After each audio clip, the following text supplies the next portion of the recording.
Hii ni kwa ajili ya wanangu wanaume. Mwanaume, unajiona mwanaume, usipite hii trick.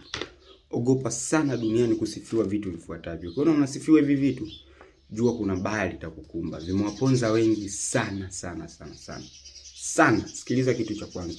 Kitu cha kwanza, ogopa sana kusifiwa wewe jasiri. Unapopita tu, jamani yule mkaka jasiri. Jamani fulani jasiri. Hakikisha unaposifiwa wewe jasiri, uwe na kitu cha kuulinda huo ujasiri wako, kwa sababu kuna watu watakuja kujaribu huo ujasiri wako na kuna watu hawatopendezwa na hilo neno na watajaribu kuona ujasiri wako. Ukiwa hujajiandaa utaumia, ndugu wangu.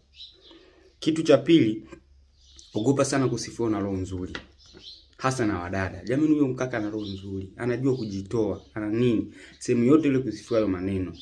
Wewe ogopa sana kusifiwa hicho kitu, kisha waponza wengi sana. Kitu cha tatu, ogopa sana kusifiwa handsome.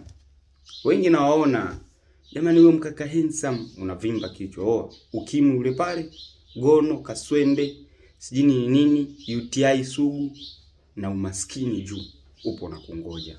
Ogopa sana na kaa mbali sana na kusifiwa wewe ni handsome, wewe ni mzuri, wewe mwanaume. Kitu kingine ambacho ni cha mwisho, kusifiwa wewe sio bahili. I say, epuka sana. Jamani fulani sio bahili, huyo mkaka sio bahili, anajua kutoa.